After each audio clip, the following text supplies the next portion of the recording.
이 집에서 썩은 짐짝 같은 늙은이 하나쯤 사라진다고 누가 눈이나 깜박하겠어. 그 모욕이 귓가에 맴도는 순간 연말의 저녁 식탁은 얼어붙었다. 문세라가 내게 차갑게 뱉었다. 욕심 많은 늙은이, 이제는 가족의 발목만 잡고 계십니다. 공기가 유리처럼 산산이 부서진 듯 갈라졌고 식탁 위에 시간이 멎어버린 것처럼 모든 이가 굳어졌다. 성준혁의 얼굴은 핏기가 가셨고 다른 자식들은 접시만 바라보며 눈을 내리깔았다. 손주들마저 떠들던 입을 다물고 고개를 숙였다. 오직 문세라만이 와인을 홀짝이며 비웃는 듯한 표정을 지었고 마치 자신이 나를 제자리에 눌러놓았다는 확신에 차 있었다. 세라. 성준혁이 입을 열었으나 언제나처럼 목소리는 흐려지고 말은 끝내 맺히지 못했다. 그는 한 번도 아내 앞에서 나를 지켜주지 않았고 단 한 번도 나를 위해 맞서주지 않았다. 뭐요? 문세라가 잔을 내려놓으며 차갑게 받아쳤다.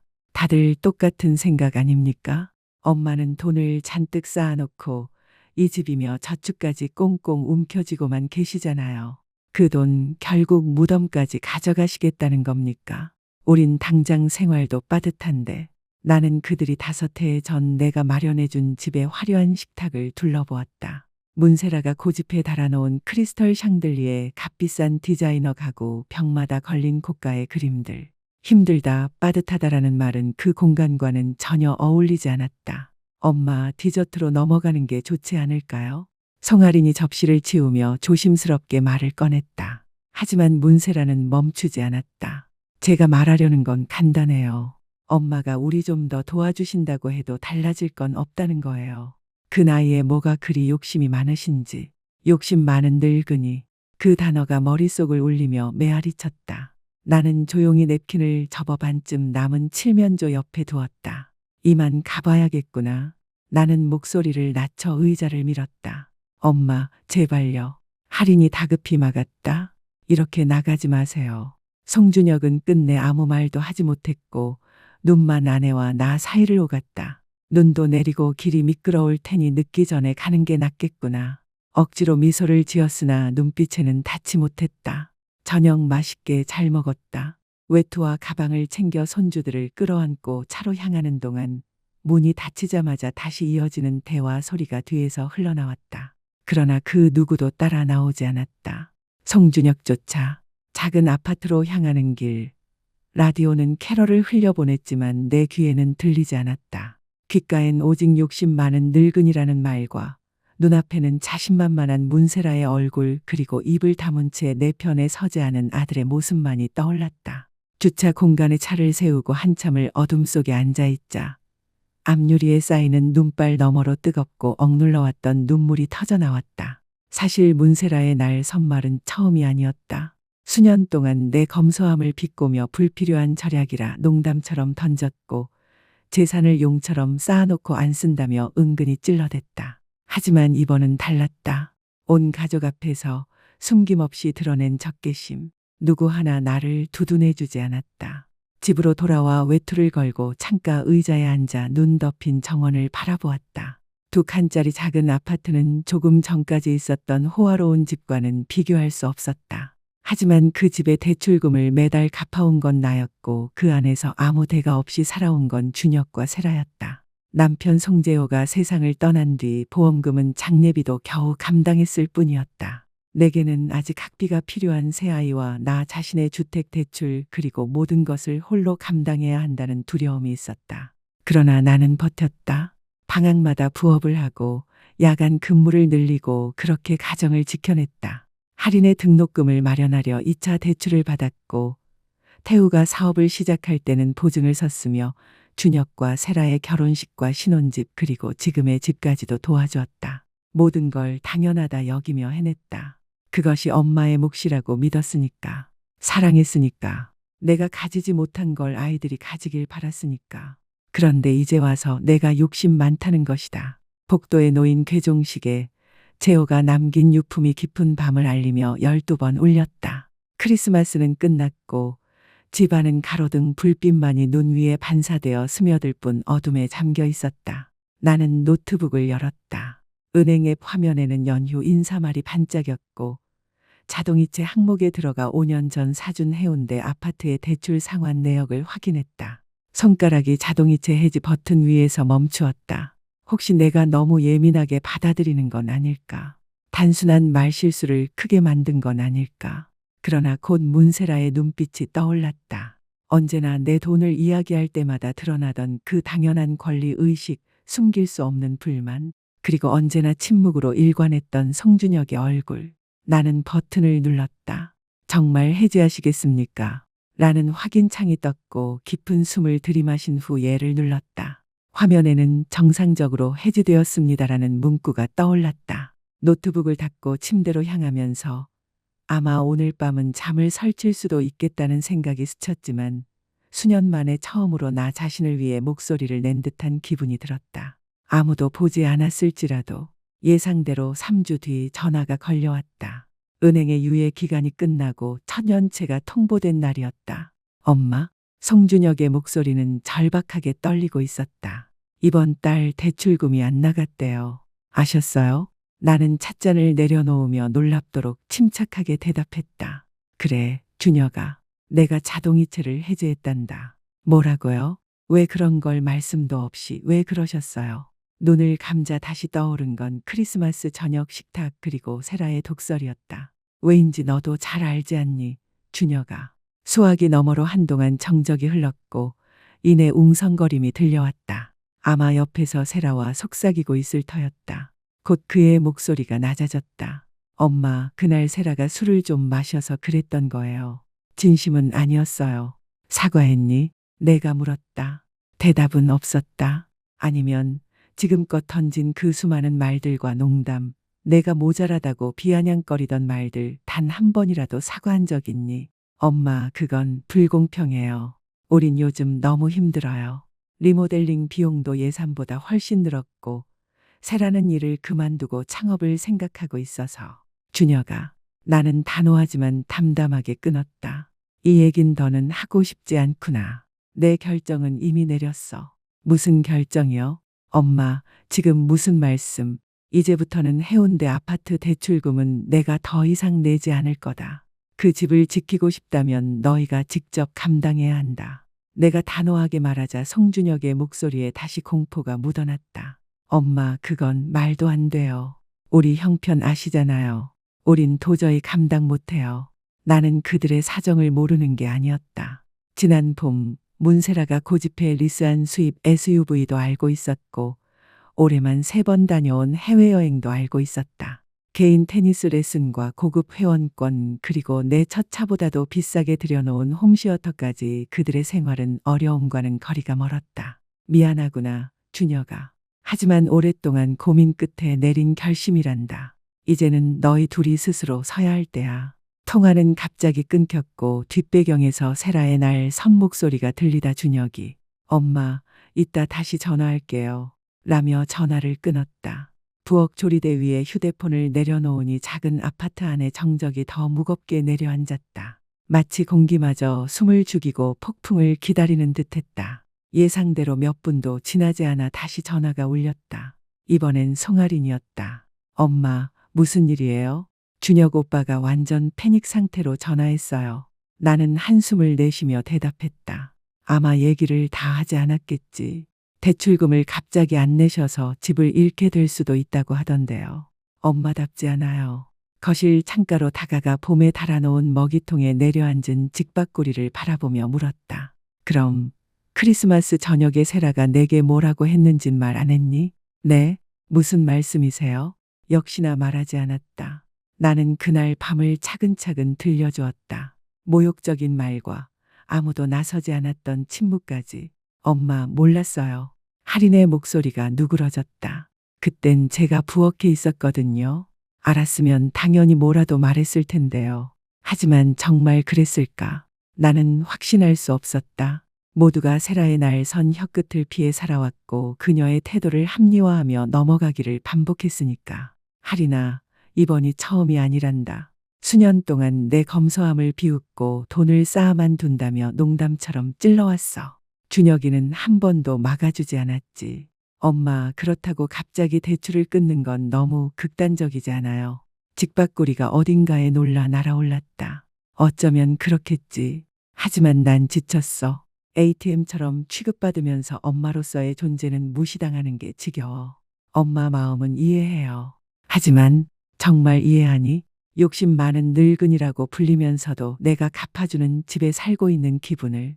잠시 정적이 흐른 뒤 할인이 낮게 대답했다. 아니요, 그건 모르겠네요. 또 다른 침묵. 그럼 이제 어떻게 하실 거예요? 이제 선택은 그들의 몫이야. 대출을 직접 갚든지 아니면 집을 팔아 형편에 맞는 곳으로 옮기든지 진심으로 사과를 하고 나와 다시 얘기하든지. 만약 아무것도 하지 않는다면요? 그렇다면 결국 그들이 진정으로 중요하게 여기는 게 무엇인지 알게 되겠지. 전화를 끊고 차를 우려 마시며 미스터리 소설을 펼쳤으나 글자는 눈에 들어오지 않았다. 머릿속에는 오직 어린 시절의 준혁 얼굴만 겹쳐졌다. 아프거나 무서울 때 내 품에 파고들던 그 아이는 언제 이렇게 변해 아내의 모욕 앞에서도 침묵하는 남자가 된 걸까? 저녁 7시 초인종이 울렸다. 문을 열기 전부터 누군지 알 수 있었다. 준혁은 얼굴에 피로와 긴장을 가득 안고 서 있었고 뒤에는 팔짱을 낀 채 분노와 묘한 승리감이 뒤섞인 표정을 한 세라가 서 있었다. 마치 내 반응이야말로 자신이 옳다는 증거라는 듯. 들어가도 될까요? 준혁이 물었다. 나는 자리를 비켜 작은 거실로 들어오게 했다. 순간 내 공간이 그들의 존재로 답답하게 좁아졌다. 세라의 눈길은 방 안을 훑으며 낡았지만 정겨운 가구, 가족 사진, 소박한 살림살이를 확인하고는 입꼬리를 비웃듯 올렸다. 그 집이 자기 눈엔 보잘것없어 보인다는 걸 숨기지 않았다. 엄마, 준혁이 소파 끝에 앉아 말을 꺼냈다.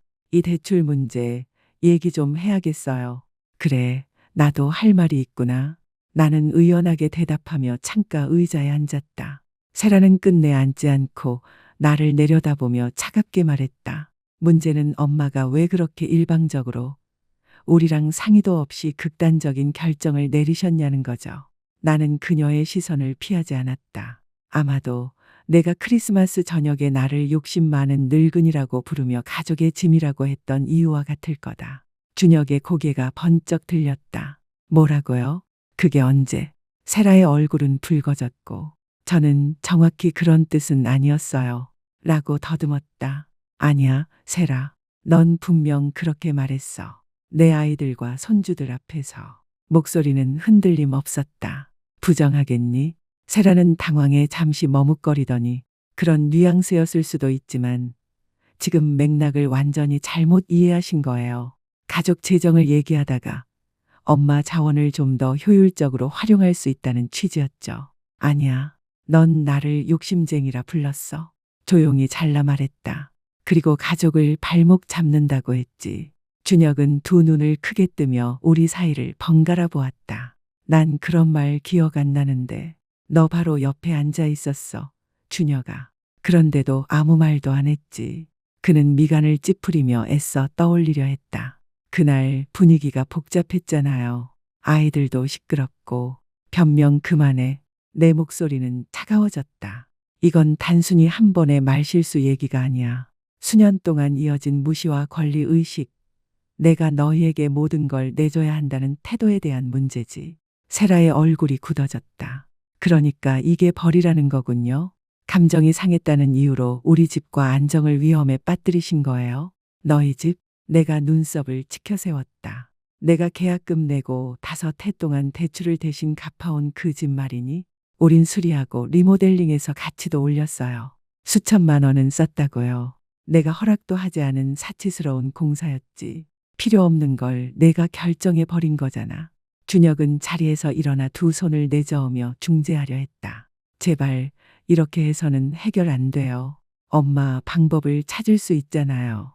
우리가 조금씩이라도 대출금을 갚기 시작하면 어떨까요? 점차 부담을 나눠서요. 우린 지금 그 대출금을 감당할 수 없어요. 준혁 씨, 형편 뻔히 알잖아요. 문세라가 날카롭게 끼어들었다. 나는 그녀를 똑바로 바라보며 천천히 말을 이었다. 감당할 수 없다. 그런데도 너희는 얼마 전 아말피 해안으로 2주짜리 휴가를 예약했지. 준혁의 얼굴이 굳어졌다. 그건 다르잖아요. 오래전부터 계획했던 여행이고. 아니, 달라지지 않아. 내가 단호히 잘났다. 그건 우선순위의 문제지. 그리고 난 분명히 너희 우선순위 속에 없다는 게 드러난 거야. 문세라의 얼굴이 비틀리며 추악하게 일그러졌다. 그게 바로 내가 크리스마스 때 말한 거예요. 엄마는 돈으로 우릴 조종하려 해요. 죄책감을 심어주고 권력을 쥔 채 흔드시는 거잖아요. 나는 고개를 저었다. 내가 대출금을 대신 내주면서 최소한의 존중을 바란 게 조종이라면 이제 내가 그 조종에서 벗어난 걸 감사해야 하지 않겠니? 거실은 숨죽인 듯 고요해졌다. 송준혁은 아내와 나 사이에서 길을 잃은 사람처럼 두 눈만 오가며 망설였다. 세라의 가슴은 거칠게 오르내렸고 분노가 고스란히 드러났다. 도대체 엄마가 원하는 게 뭐예요? 사과요? 좋아요. 미안해요. 내가 한 말이 엄마 기분을 상하게 했다면 사과드릴게요. 이제 이 말도 안 되는 결정을 철회해 주시겠어요? 억지로 짜낸 듯한 그 말투에 내 가슴은 무너져 내렸지만 그것은 나 자신 때문이 아니라 내 아들이 얽힌 현실 때문이었다. 그건 사과가 아니야, 세라. 흥정일 뿐이지. 그리고 그런 말로는 내 결정을 바꾸지 않아. 그 순간 준혁의 전화가 울렸고 그는 화면을 확인하며 얼굴을 찌푸렸다. 태우네, 아마 엄마 얘기로 전화한 것 같아요. 엄마 다한테 말씀하신 거예요? 내가 할인에게 전화했을 때 할인이 내게 다시 전화를 걸었을 뿐이다. 준혁은 복도로 나가 전화를 받았다. 목소리는 낮고 긴장에 젖어 있었으나 구체적인 말은 들리지 않았다. 그 사이 세라는 몸을 기울이며 속삭였다. 큰 실수하셨어요, 송영숙. 이걸로 준혁 씨 마음을 얻을 수 있을 거라 생각하세요. 이제야 제가 엄마에 대해 늘 옳았다는 게 증명됐을 뿐이에요. 그녀의 속삭임이 공기 속에 독처럼 흩어지던 순간 준혁이 얼굴에 근심을 띤 채 돌아왔다. 태우가 오겠대요.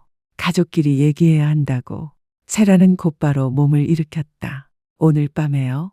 벌써 늦었고 내일 아침에 중요한 약속이 있잖아요. 무슨 약속? 준혁이 되물었으나 세라의 눈빛은 뻔히 거짓을 드러내고 있었다. 곧 초인종이 울렸다. 송태우가 서 있었고 그 뒤로 송아린도 따라 들어왔다. 가족 회의라면서요. 태우가 말하며 허락도 없이 거실로 들어섰다. 가족 다 같이 해야 하는 게 맞죠. 문세라의 얼굴은 굳어졌고 준혁은 병든 사람처럼 초췌해 보였다. 잘 맞춰왔네. 태우가 앉으며 말하자 세라가 말을 끊었다. 우린 이제 가려던 참이에요. 앉아. 태우의 목소리는 낮았지만 단호했다. 놀랍게도 세라는 그 말에 따라 앉았다. 들었어. 태우가 계속했다. 엄마한테 욕심쟁이라고 했다면서? 그런데 지금은 엄마가 내 생활비를 더는 대주지 않는다며 화를 내는 거야. 세라의 눈이 번뜩였다. 그건 사실이 아니에요. 이건 우리 부부와 송영숙 사이 문제지. 그게 아니야. 할인이 조용히 말을 이었다. 엄마를 모욕하면 우리 모두의 문제야. 준혁은 불편한 듯 몸을 뒤척였다. 다들 너무 과장하는 거잖아. 그냥 한마디였을 뿐인데. 한마디? 태우가 고개를 돌려 그를 노려보았다. 엄마가 5해 동안 내 집 대출을 대신 갚아왔어. 준혁아. 그런데 넌 단 한 번도 보탠 적 없지. 우리도 자리 잡는 중이었잖아. 경력을 쌓느라. 준혁이 변명하자 태우는 비웃듯 말했다. 그래, 내 자리 잡는 동안 홈시어터를 들여놓고 욕실에 자쿠지를 설치하고 주방 공사에 수천만 원을 썼지. 엄마는 여기서 이렇게 살고 계신데. 태우의 손길이 내 소박한 거실을 가리켰다. 태우야, 엄마가 원해서 고른 집이란다. 난 이 집이 좋아. 내가 달랬지만 할인이 내 손을 꼭 잡았다. 엄마는 너무나도 베푸셨는데 받은 건 모욕뿐이었어요. 세라는 벌떡 일어나 외쳤다. 이건 말도 안 돼요. 내가 무슨 악당처럼 몰리고 있잖아. 내가 한 건 사실을 말한 것뿐이에요. 송영숙은 가족을 도울 수 있을 만큼 돈을 쌓아놓고도 욕심만 부리며 감추고 있잖아요. 방 안은 얼어붙은 듯 조용해졌다. 준혁조차 놀란 듯 세라를 바라봤다. 가족을 돕는다고? 나는 천천히 되뇌며 말을 이었다. 내 아버지가 45에 세상을 떠나고 나는 갓성인도 안 된 새아이와 대출금만 남은 채 하루아침에 모든 걸 떠안았을 때 내가 어떻게 했는지 아느냐. 숨겨두었던 과거가 터져나왔다. 그때 나는 겨우겨우 버는 돈으로 집 대출과 보험, 학자금, 교복, 치과 교정비, 무도회 드레스까지 다 감당했어. 주말마다 과외 채점 알바를 하고 여행을 취소하고 할인의 입시 준비비를 마련했고 등록금이 늦게 나와서 태우의 첫 학기 학비를 내려고 내 결혼 반지까지 팔았다. 태우의 고개가 숙어졌다. 그는 반지 이야기를 처음 들은 듯했다. 준혁아, 내가 공학과에 합격했을 때 난 집을 다시 담보로 잡았어. 할인이 수술이 필요했을 때는 퇴직금 계좌를 깨서 냈지. 그리고 내가 고등학교 때 차를 박살냈을 때 새 차가 어떻게 생겨났는지 기억하니? 준혁의 얼굴은 창백해지며 고개를 끄덕였다. 그건 내 대학 등록금이었단다. 그걸 메우려고 내가 2년을 초과근무로 살았다. 할인의 눈에서는 눈물이 흘러내렸다. 마이클은 감정을 드러내지 않으려는 듯 굳건했지만 눈가가 반짝이며 억눌린 격정을 드러냈다. 오직 문세라만이 미동조차 없었다. 내가 너희에게 말하지 않았던 건 걱정시키고 싶지 않았기 때문이야. 너희는 너희의 미래에만 집중하길 바랐고 내가 성공하는 모습을 보는 게 내겐 충분한 보상이었어. 나는 깊은 숨을 내쉬었다. 그러니 세라, 내가 평생을 희생해 일궈온 것 중 일부를 지키려 했다고 해서 날 욕심쟁이라고 부른다면 그건 단순한 모욕이 아니라 내가 어떤 사람인지에 대한 철저한 오해야. 방 안은 숨조차 삼킨 듯 고요했다. 송준혁은 넋이 나간 듯 굳어 있었다. 엄마. 쉰 목소리로 그는 겨우 입을 열었다. 전혀 몰랐어요. 왜 말씀 안 하셨어요? 그게 부모의 몫이니까. 태우가 나지막이 대신 말했다. 아이들을 지키기 위해 자기 모든 걸 내어주더라도 끝내는 숨겨두는 게 부모잖아. 문세라는 갑자기 벌떡 일어나 공기가 필요해 라며 시선을 피한 채 나가버렸다. 준혁은 따라가려다 이내 주저앉았고 괴로운 듯 속삭였다. 뭐라 드려야 할지 모르겠어요. 엄마, 죄송해요. 죄송해할 필요는 없다. 나는 차분히 대답했다. 다만 알았으면 해. 내 곁에 누가 진정 있어줬는지 그걸 잊지 않으면 된다. 태우가 목을 가다듬었다. 그럼 이제 어떻게 하실 거예요? 집 문제는요?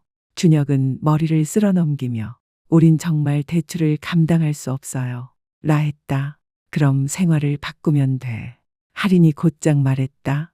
지출을 줄이고 형편에 맞는 집을 찾든지 아니면 태우가 거들었다. 세라가 엄마를 저금통처럼 대하는 걸 멈추고 존중을 보이든가. 준혁의 얼굴은 괴로움으로 일그러졌다. 그게 그렇게 단순하지 않아요. 세라가 원하는 대로 안 되면 그는 끝을 흐렸다. 원하는 대로 안 되면 어때? 태우가 받아쳤다. 우리 모두 이미 봤잖아. 언제까지 내 아내의 태도가 가족과의 관계를 좌지우지하게 둘 거야. 그때 문이 열리며 세라가 다시 들어왔다. 겉은 차분해 보였지만 얼굴은 차갑게 굳어 있었다. 차 시동 켜놨어요. 준혁 씨, 우리 가야죠. 그는 망설이며 나를 보았다. 엄마, 내일 우리 둘만 얘기할 수 있을까요?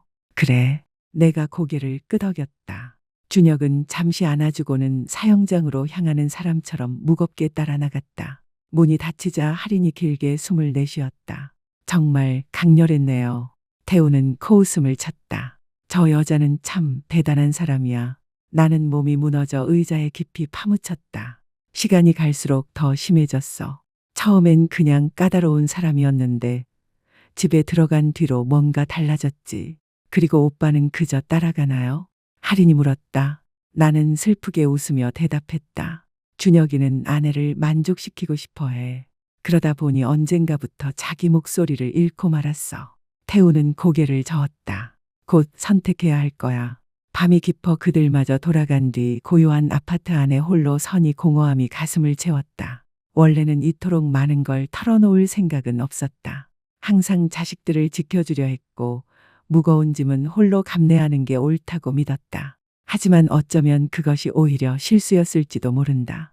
나는 사진 한 장을 들어 올렸다. 송재호가 아기였던 준혁을 안고 활짝 웃고 있었다. 재호야, 내가 있었다면 뭐라고 했을까? 속삭였으나 돌아오는 건 언제나처럼 침묵뿐이었다. 모든 선택은 결국 내 몫이었다. 곧 울린 휴대폰 화면에는 준혁의 메시지가 떠 있었다. 내일 얘기 좀 해요. 단둘이. 다음 날 아침 묘하게 차분한 기운이 감돌았다. 어젯밤 이후 무언가 달라진 듯했고 오래 묻어둔 진실이 드러난 덕분인지 여전히 가족의 긴장이 풀리지 않았음에도 마음이 한결 가벼웠다. 준혁이 정한 카페는 조용했고 평소 잘 가지 않던 골목 안쪽에 숨어 있었다. 창가 자리에 앉아 있는 준혁이 보였다. 약속대로 혼자였다. 수척한 얼굴, 다크서클이 깊게 내려앉아 밤새 잠을 못 이룬 게 분명했다. 엄마? 그가 자리에서 일어나 어색하게 안겼다. 낯설 만큼 형식적인 포옹이었다. 준혁아, 나는 맞은편에 앉았다. 이미 내 커피가 준비되어 있었지만 손도 대지 않은 채였다. 와주셔서 감사해요. 그는 고개를 끄덕이며 잔을 만지작거렸다. 어젯밤 일은 어디서부터 말을 시작해야 할지 모르겠어요. 진실부터 시작하면 되겠지. 내가 부드럽게 말했다. 그는 내 눈을 잠시 마주하다가 곧 피했다. 엄마가 우리를 위해 해주신 모든 것 전혀 몰랐어요. 반지 얘기, 퇴직금 얘기 왜 한 번도 말씀 안 하셨어요? 말해봐야 무슨 소용이 있겠니? 너희는 아직 어린아이였고 그건 내 몫이었으니까. 그는 끝내 말을 잇지 못했다. 그건 결국 내가 대신 이어주었다. 내가 알게 모르게 내 희생을 당연히 여겨왔다는 뜻이지. 준혁은 고개를 떨궜다. 난 그런 의도가 아니었어요. 엄마가 원해서 돕는 줄로만 알았어요. 맞다. 원해서 도왔지. 지금도 돕고 싶다. 하지만 도움은 끝없이 이어질 수는 없어. 그리고 최소한의 존중 없이 받을 수 있는 것도 아니야. 그는 커피잔만 응시하며 중얼거렸다. 세라는 무례하려던 게 아니에요. 그냥 가족의 자원은 함께 나눠야 한다는 생각이 강해서. 가족의 자원? 내가 되묻자 그는 움찔했다. 그건 결국 내 돈을 말하는 거지. 그런 뜻은 아니에요. 그러나 목소리는 힘이 없었다. 세라는 가족은 서로 돕는 거라 믿어요. 그렇다면 준혁아, 세라는 날 위해 무엇을 해줬니? 내 물음은 공기 속에 매달린 채 답을 얻지 못했다. 결국 그는 한숨을 쉬며 고개를 숙였다. 균형이 안 맞았다는 거 알아요. 하지만 그녀는 내 아내예요. 난 그녀의 감정도 고려해야 해요. 그럼 내 감정은? 내 마음은 어디 있니? 내 엄마가 욕심쟁이라 불릴 만큼 빚을 졌다고 생각하니? 내가 이미 내준 것보다 더 빚이 있다고 보니? 아니에요. 절대 아니에요. 준혁의 얼굴은 진심으로 괴로워 보였다. 난 단 한 번도 그렇게 생각해 본 적 없어요.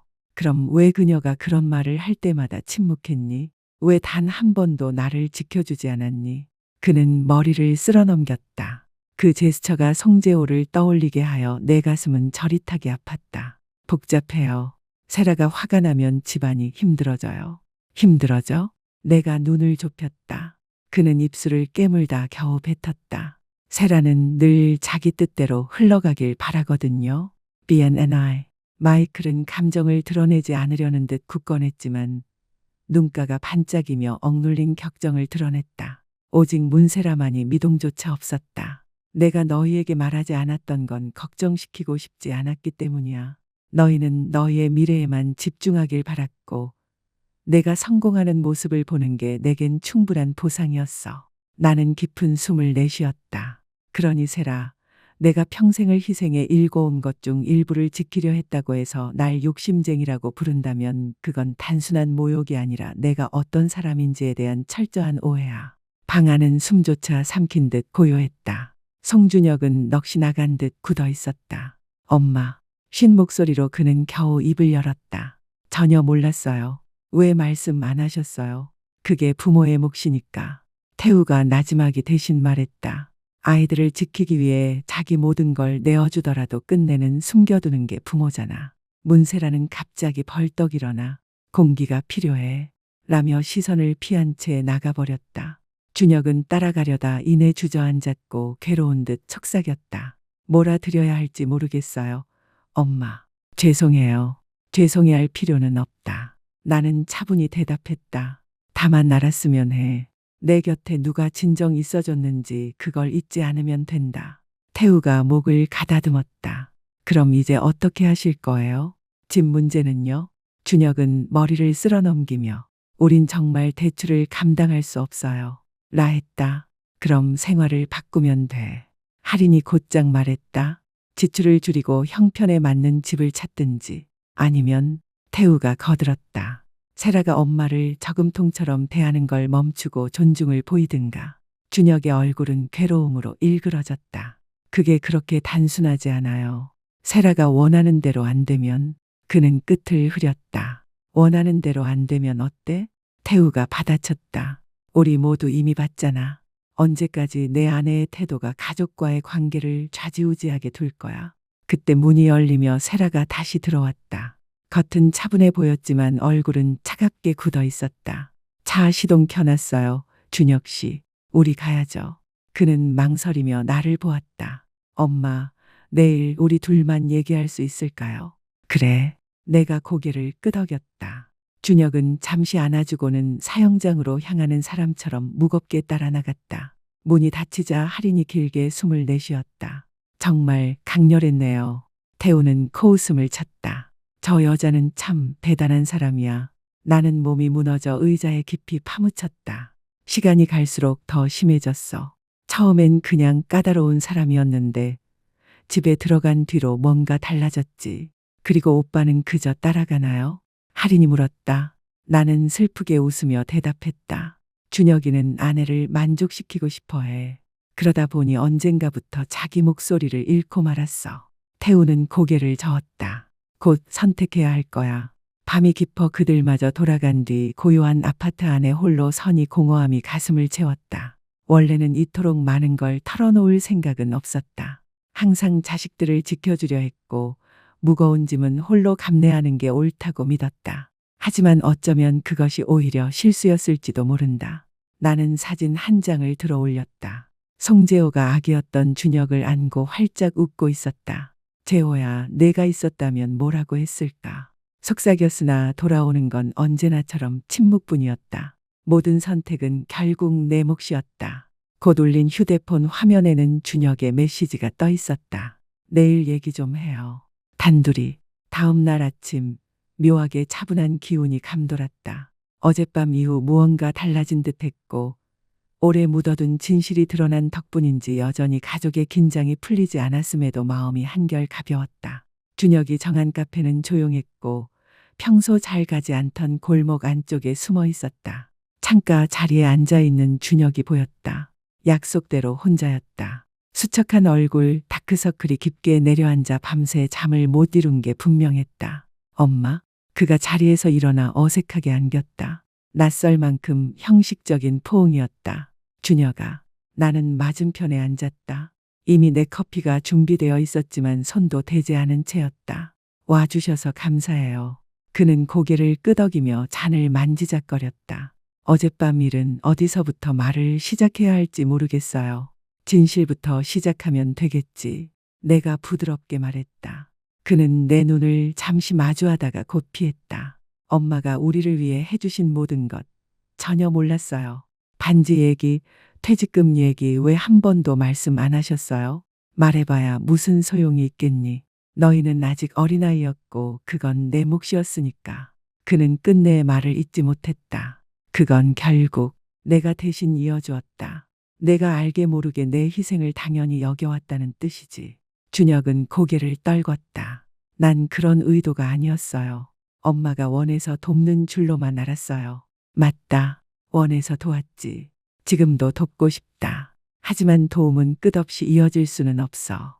그리고 최소한의 존중 없이 받을 수 있는 것도 아니야. 그는 커피잔만 응시하며 중얼거렸다. 세라는 무리하려던 게 아니에요. 그냥 가족의 자원은 함께 나눠야 한다는 생각이 강해서. 가족의 자원? 내가 되묻자 그는 움찔했다. 그건 결국 내 돈을 말하는 거지. 그런 뜻은 아니에요. 그러나 목소리는 힘이 없었다. 세라는 가족은 서로 돕는 거라 믿어요. 그렇다면 준혁아, 세라는 날 위해 무엇을 해줬니? 내 물음은 공기 속에 매달린 채 답을 얻지 못했다. 결국 그는 한숨을 쉬며 고개를 숙였다. 균형이 안 맞았다는 거 알아요. 하지만 그녀는 내 아내예요. 난 그녀의 감정도 고려해야 해요. 그럼 내 감정은? 내 마음은 어디 있니? 내 엄마가 욕심쟁이라 불릴 만큼 빚을 졌다고 생각하니? 내가 이미 내준 것보다 더 빚이 있다고 보니? 아니에요. 절대 아니에요. 준혁의 얼굴은 진심으로 괴로워 보였다. 난 단 한 번도 그렇게 생각해 본 적 없어요. 그럼 왜 그녀가 그런 말을 할 때마다 침묵했니? 왜 단 한 번도 나를 지켜주지 않았니? 그는 머리를 쓸어넘겼다. 그 제스처가 송재호를 떠올리게 하여 내 가슴은 저릿하게 아팠다. 복잡해요. 세라가 화가 나면 집안이 힘들어져요. 힘들어져? 내가 눈을 좁혔다. 그는 입술을 깨물다 겨우 뱉었다. 세라는 늘 자기 뜻대로 흘러가길 바라거든요. 헌 에제 칵네인 비리칵 카이티티안에저 러반 트렌 BTLION 챙tenai. 한태우는 감정을 드러내지 않으려 애쓰는 듯 담담했지만 눈빛 속에는 꾹 눌러 담은 분노가 번뜩였다. 오직 문세라만이 여전히 표정 하나 변하지 않았다. 내가 너희에게 말하지 않았던 건 괜히 걱정 끼치고 싶지 않았기 때문이야. 너희는 너희 앞길만 보길 바랐고 내가 제 자리 찾아 성공하는 게 내겐 충분한 보상이었으니까. 나는 길게 숨을 내쉬었다. 그런데 세라, 내가 평생 희생하며 일궈온 것 중 일부를 지키려 했다고 해서 날 욕심 많은 사람이라고 부른다면 그건 단순한 모욕이 아니라 내가 어떤 삶을 살아왔는지를 모르는 거야. 방 안은 숨소리마저 삼켜진 듯 고요해졌다. 송준혁은 얼어붙은 사람처럼 말을 잃고 앉아 있었다. 엄마. 쉰 목소리로 간신히 입을 열었다.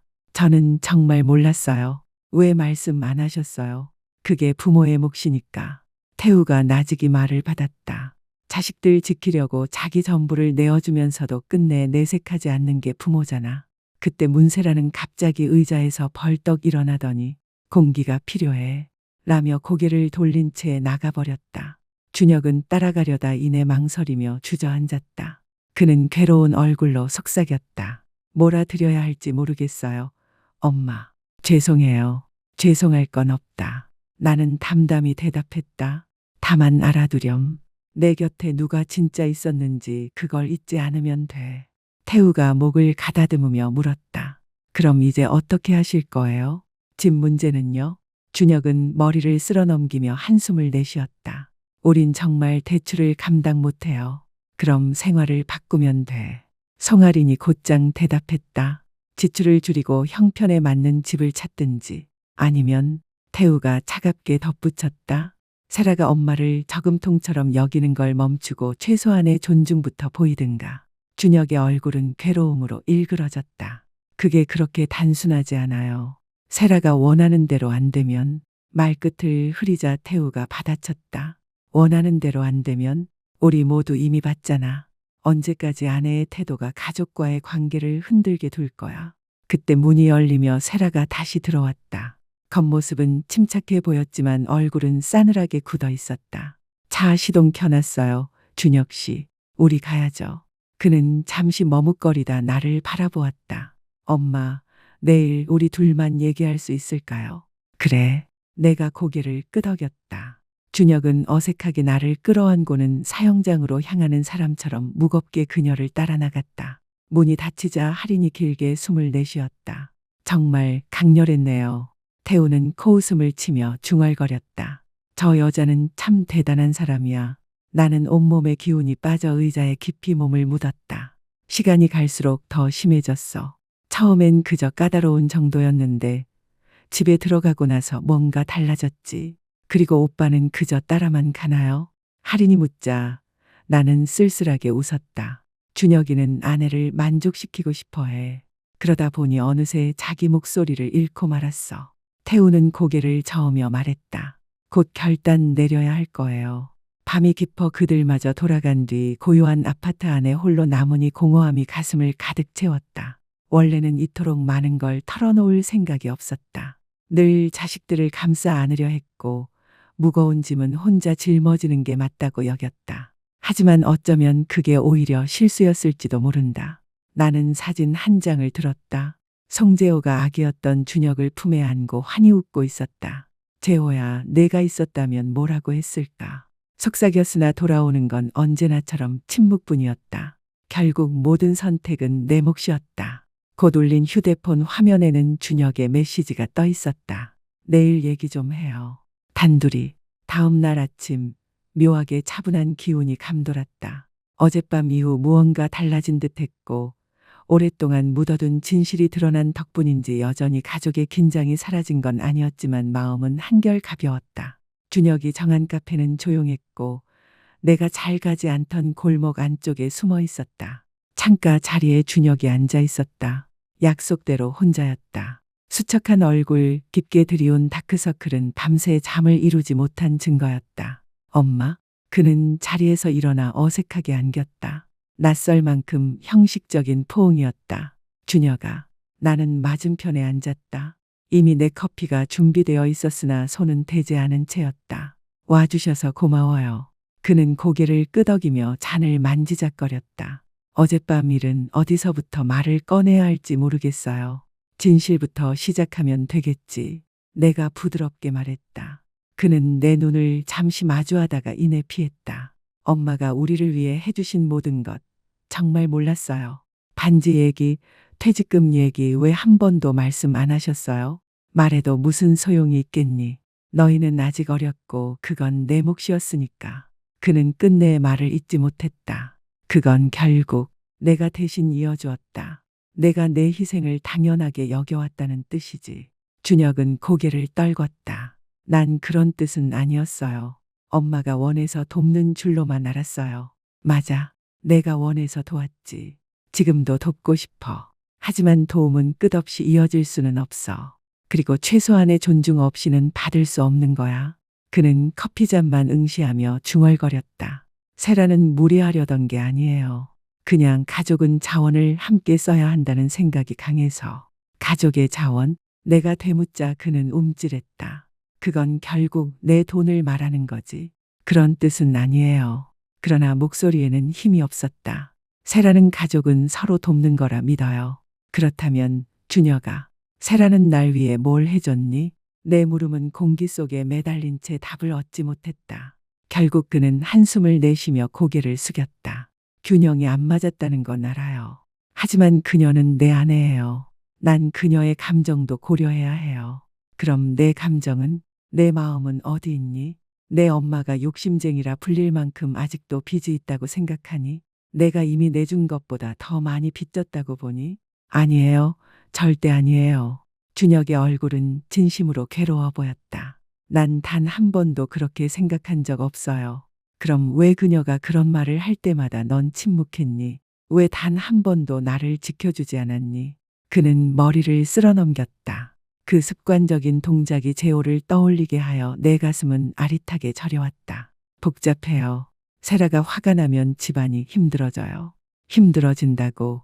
내가 눈을 좁히자 그는 입술을 깨물다 힘겹게 뱉었다.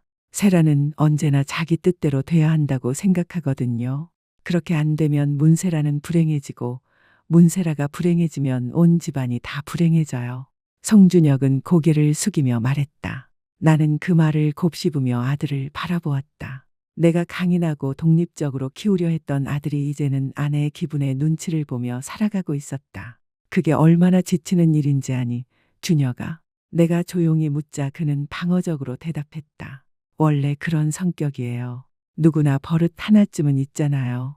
나는 고개를 저었다. 그건 단순한 버릇이 아니라 통제야. 그의 표정이 굳어졌다. 엄마는 우리 관계를 이해 못하세요. 나는 충분히 이해한다. 내가 내 엄마를 욕심쟁이라 부른 사람을 옹호하고 있다는 걸.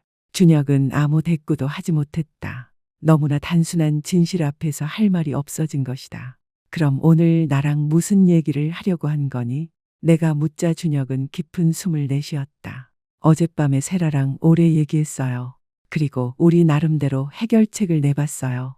그의 목소리 어딘가에 불길한 기운이 감돌았다. 무슨 해결책? 엄마가 집을 우리 앞으로 명예 이전해 주시는 게 어떨까 해서요. 나는 순간 내가 잘못 들은 줄 알았다. 뭐라고 했니? 끝까지 들어보세요.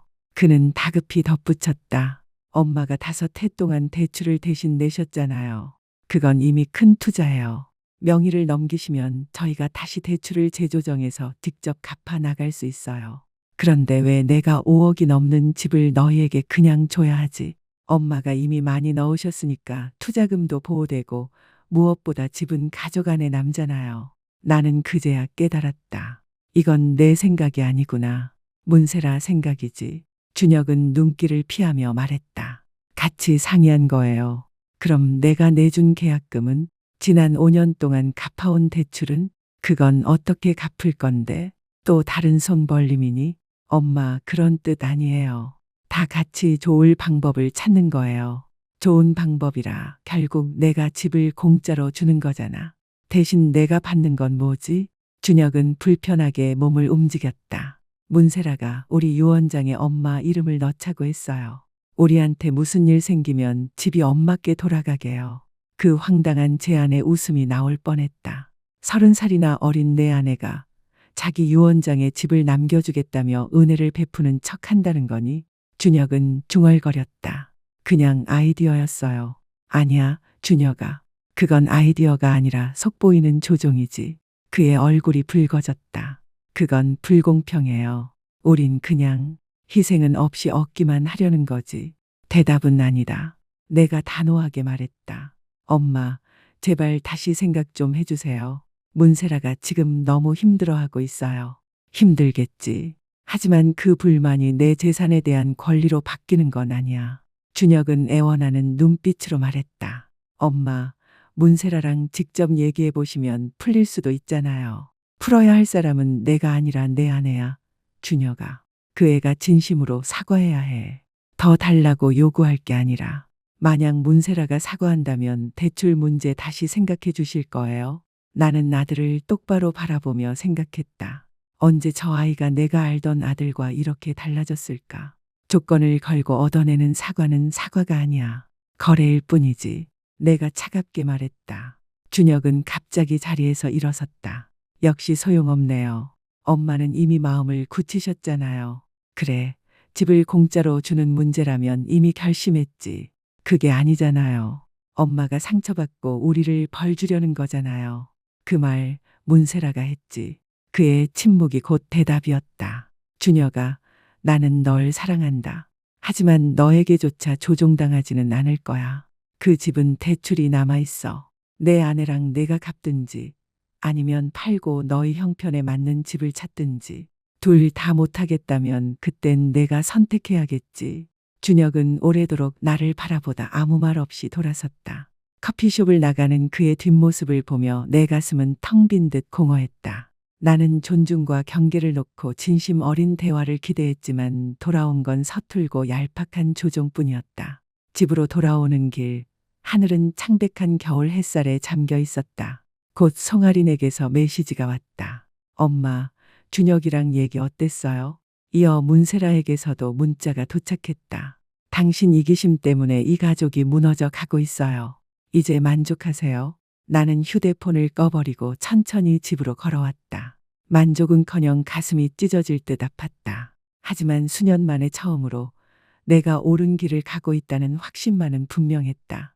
집에 도착하니 한태우에게서 음성 메시지가 와 있었다. 엄마, 그냥 안부 확인하려고요. 할인이한테 얘기 들었어요. 오늘 준혁 만난다면서요. 어떤 일이 있었든 엄마는 옳은 길을 가고 계신 거예요. 절대 물러서지 마세요. 적어도 내 두 아이는 나를 이해했다. 지금은 그걸로 충분해야 했다.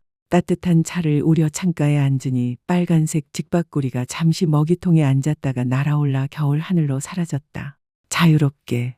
그날 저녁 초인종이 울렸다. 문을 열자 송아린이 서 있었다. 한 손에는 와인, 다른 손에는 장바구니를 들고 있었다. 엄마 혼자 계실까 봐 왔어요. 그녀는 담담하게 말했다. 나는 기꺼이 안으로 들였고 그 순간의 고마움은 말로 표현할 수 없었다. 준혁 얘기 들었어요. 할인이 장바구니를 풀며 말했다.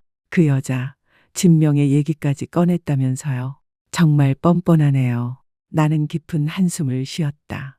할인아, 문제는 문세라만이 아니란다. 준혁이 그 제안에 동의했다는 게 더 아프다. 할인은 고개를 저었다. 오빠는 지금 제정신이 아니에요. 세라한테 휘둘려 자기 눈을 못 뜨는 거예요. 할인아, 나도 아들을 잃고 싶지 않다. 엄마는 아들을 잃는 게 아니에요. 엄마 자신을 지키는 거예요. 그건 달라요. 우리는 함께 저녁을 준비했다. 그때 또 휴대폰이 울렸고 발신자는 준혁이었다. 할인은 눈으로 물었다. 나는 고개를 저으며 오늘은 안 받겠다. 내일 얘기해도 늦지 않아. 라고 말했다.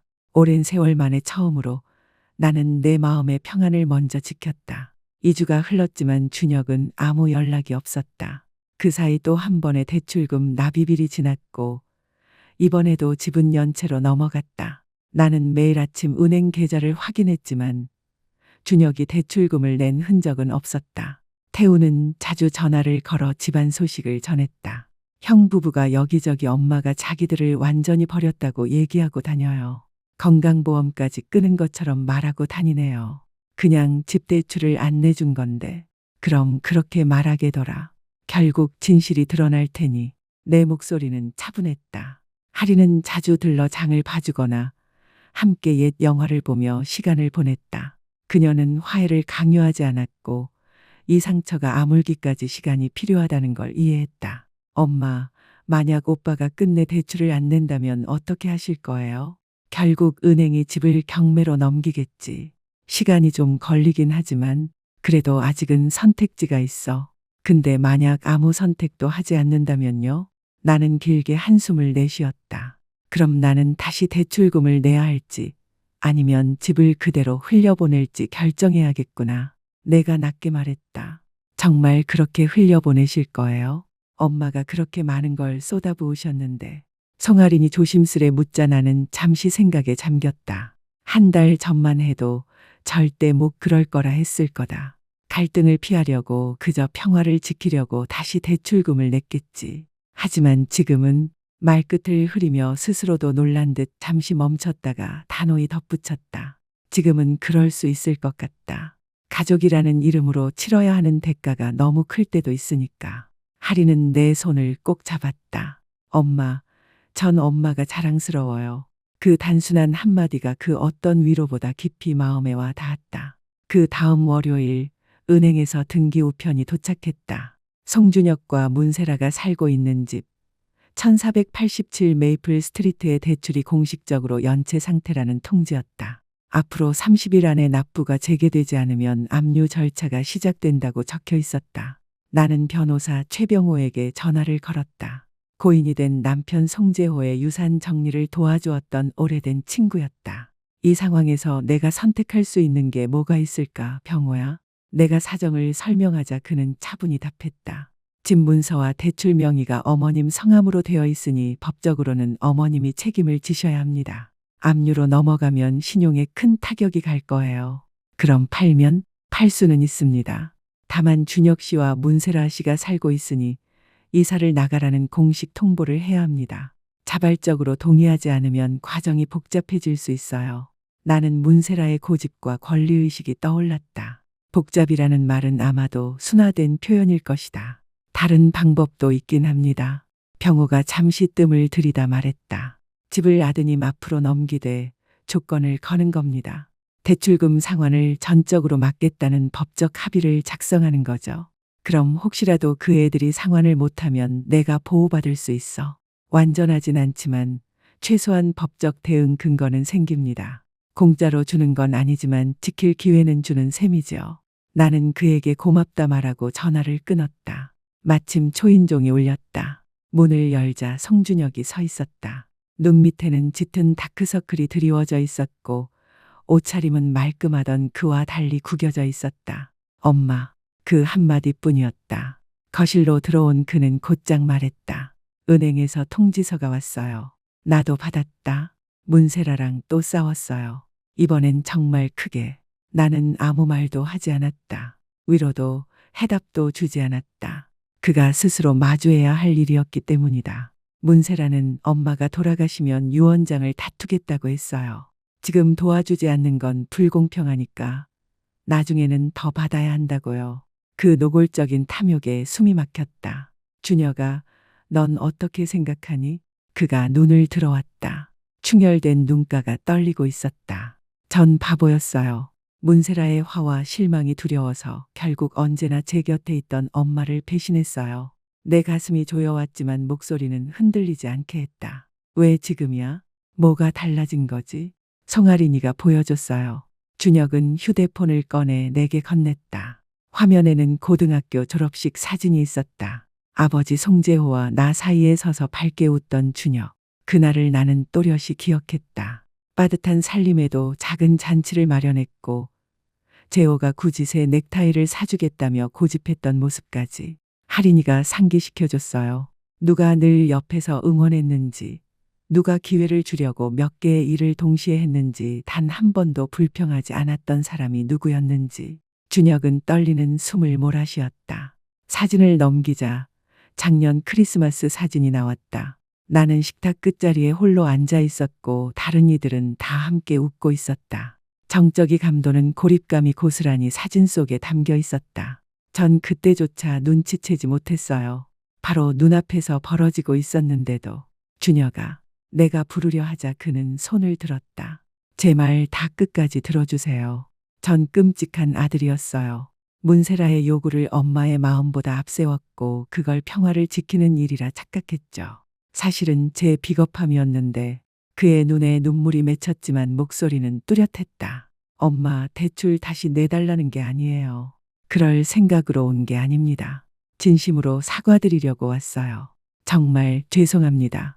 그리고 엄마께 말씀드려야 할 게 있어요. 문세라와 저 이혼하기로 했습니다. 나는 말을 잃었다. 준혁아, 난 그런 걸 바라지 않았는데 엄마 때문만은 아니에요. 아니, 사실 엄마 때문은 아니에요. 이미 오래전부터 무너져 있었어요. 엄마에 대한 문세라의 태도는 마지막 결정타였을 뿐이에요. 집이니 돈이니 하는 건 다 표면적인 문제였고 근본은 제가 제 삶을 살지 못했다는 거죠. 늘 두려움 속에서 옳다고 아는 걸 외면하면서 살아왔으니까요. 준혁은 내 손을 꼭 잡았다. 떨림이 고스란히 전해졌다. 이번 주말에 짐을 빼려고 해요. 송아린 누나가 당분간 같이 지내도 된다고 했어요. 집은 어떻게 할 거니? 문세라가 원하면 집이 팔릴 때까진 거기서 살라고 했어요. 대신 내가 새 집을 찾는 건 도와주겠다 했죠. 하지만 난 이제 거짓으로는 못 살아요. 그는 흐느끼며 나를 끌어안았다. 한동안 억눌렀던 감정을 쏟아내는 듯 그의 어깨가 흔들렸다. 내 아들, 어린 시절 내 곁을 맴돌던 그 아이가 이제야 자신을 되찾고 있었다. 잠시 후 진정한 그는 조심스레 물었다. 엄마, 저랑 같이 가주실래요? 짐 좀 챙기러 가야 하는데 혼자선 문세라를 마주하기 힘들어요. 그럼 당연하지. 나는 주저하지 않고 대답했다. 우린 차를 몰고 그 집으로 향했다. 수많은 갈등의 중심이 되었던 그 집. 가는 길에 준혁은 지난 2주 동안의 일을 털어놓았다. 문세라는 집을 줄이자는 얘기는 단 한 번도 듣지 않았고 언젠가 내가 마음을 돌릴 거라며 버텼다고 했다. 주변 사람들에게는 내가 앙심으로 그들을 벌주려 한다고 떠벌렸다고 했다. 그제야 준혁은 깨달았다고 했다. 자신들의 관계가 처음부터 문세라의 조종 속에 있었다는 것을. 처음엔 그렇지 않았어요. 아니, 아마 처음부터 그랬는데 제가 보고 싶지 않았던 걸 수도 있죠. 어쨌든 이제는 더는 못 살아요. 집 앞에 도착했다. 화려하게 관리된 외관, 잘 다듬어진 잔디, 문세라가 고집했던 값비싼 조경까지 모든 게 예전 그대로였지만 내 눈에는 달라 보였다. 그것은 더 이상 가정이 아니었다. 내 아들을 잃을 뻔했던 탐욕과 권리의 상징일 뿐이었다. 다행히 문세라의 차는 보이지 않았다. 준혁은 문을 열고 들어갔다. 대리석 바닥과 샹들리에가 반짝이는 현관. 옷하고 서류 몇 개만 챙길게요. 오래 안 걸려요. 그는 위층으로 올라갔고 나는 거실에 홀로 남아 주위를 둘러보았다. 겉보기엔 아름답지만 차갑고 생명 없는 공간. 쇼룸처럼 꾸며져 있었을 뿐 가족의 온기는 없었다. 시선을 옮기다 창가 옆 작은 협탁 하나가 눈에 들어왔다. 그건 내가 기억하는 물건이었다. 준혁이 어릴 적 방에 두었던, 송재호가 직접 손질해 주었던 작은 참나무 탁자였다. 어느새 수많은 문세라의 집착스러운 인테리어 공사에도 그 협탁 하나만은 남아 있었다. 나는 매끄럽게 다듬어진 나무 표면을 손끝으로 천천히 쓸어내리며 김성우가 차고에서 사포질을 하던 장면과 그 옆에서 아버지의 손길을 넋을 잃고 따라보던 송준혁의 눈빛을 떠올렸다. 돈으로 살 수 없는 것들, 새롭고 값비싼 물건으로는 결코 대체할 수 없는 것들이 분명히 있었다. 준혁은 여행 가방과 작은 상자를 들고 내려왔다. 필요한 건 다 챙겼어요. 나머지는 나중에 해도 돼요. 우리가 문을 나서려던 순간 문이 벌컥 열리며 문세라가 들어섰다. 쇼핑백을 든 그녀는 잠시 놀란 표정을 지었으나 곧 냉랭하게 굳어졌다. 원군까지 데리고 왔네. 그녀의 목소리는 얇고 날카로웠다. 세라, 생각보다 일찍 왔구나. 준혁의 목소리는 흔들림이 없었다. 세라는 쇼핑백을 내려놓고 안으로 들어섰다. 어깨에는 긴장이 가득했지만 억눌린 표정을 애써 유지하고 있었다. 이게 뭐야? 왜 어머니가 여기 계셔? 엄마가 나 짐 챙기러 오셨어. 나 이사 나간다고 말했잖아. 난 아직 얘기가 끝나지 않았다고 생각했는데 더는 얘기할 게 없어. 내 마음은 이미 정했어. 세라의 시선이 내게로 향했다. 역시 다 어머니 영향이시군요. 아니야. 이건 엄마 때문이 아니야.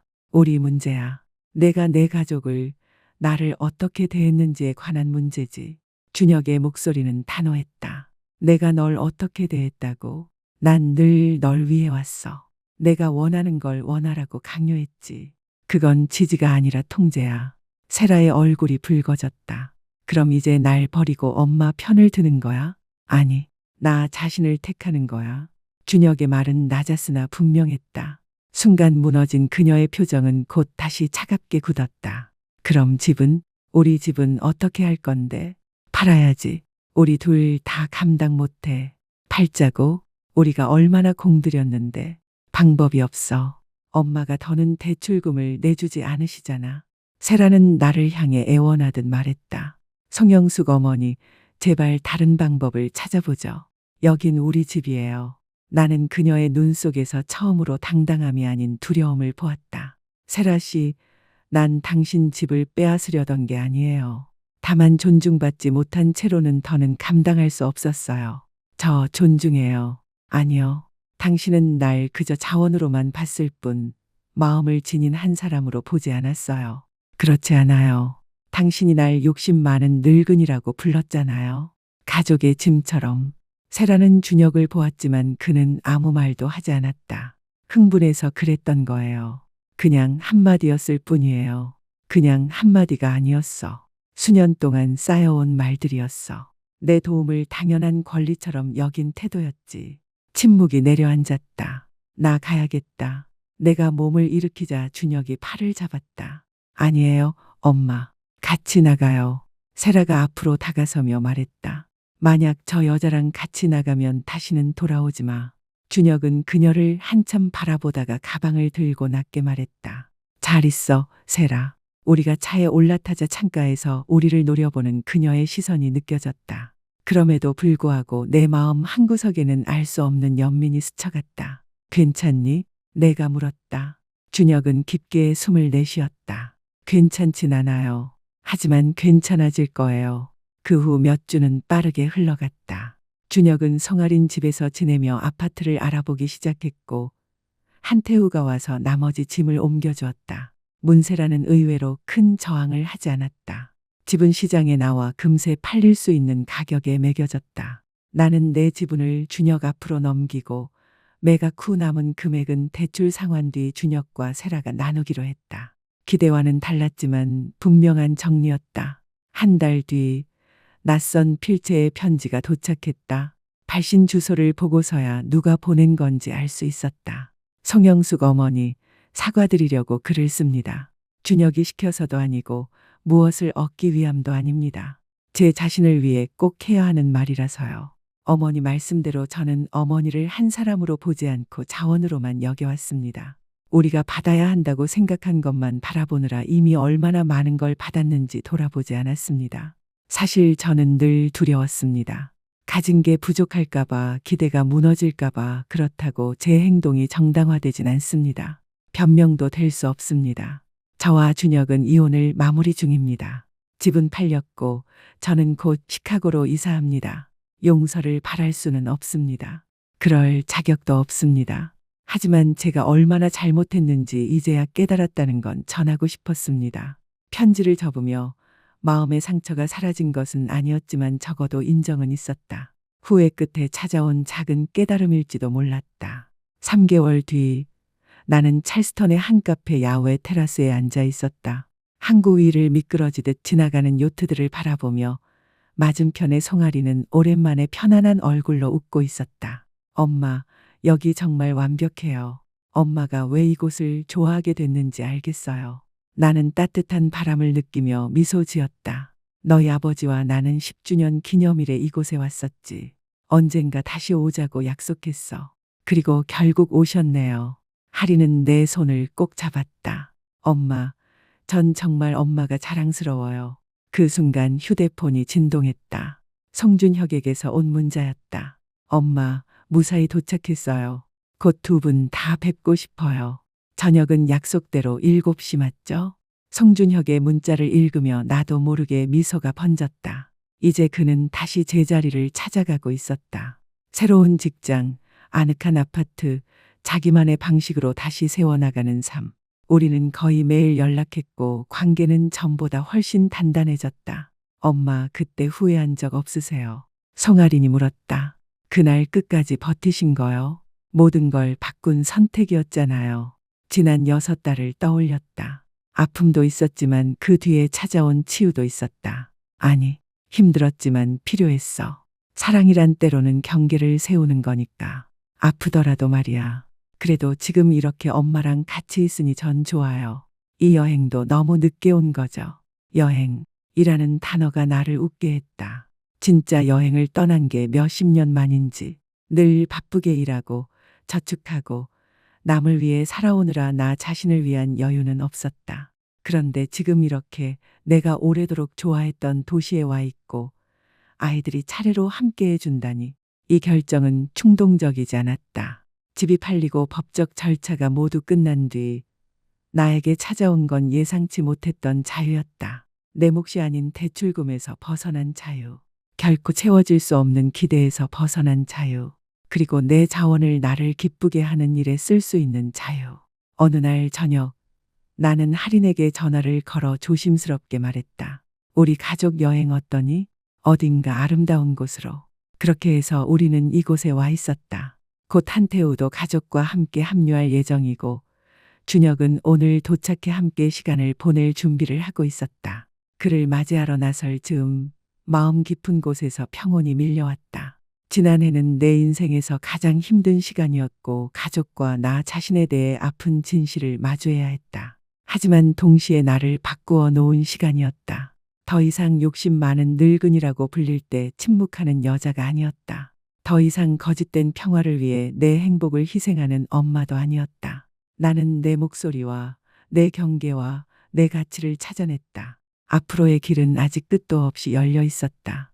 여행, 취미, 친구들, 기쁨, 누군가의 엄마나 희생하는 제공자가 아니라 온전히 나 자신으로 살아가는 삶. 할인과 함께 준혁을 만나러 걸어가며 나는 모든 것이 바뀌던 그 겨울 저녁을 떠올렸다. 단 한마디 모욕, 단 한 번의 선택, 단 한순간에 이제 그만이라는 결심. 그 길이 어디로 이어질지 알지 못했지만 더는 예전처럼 살 수 없다는 건 분명했다. 이제는 안다. 진짜 사랑이란 나 자신과 타인을 위해서라도 버티고 서는 용기라는 것을.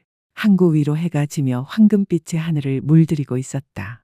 저 앞에 서 있는 준혁이 우리를 발견하고 손을 흔들었다. 내 아들, 내 가족. 완벽하지는 않아도 진짜였다.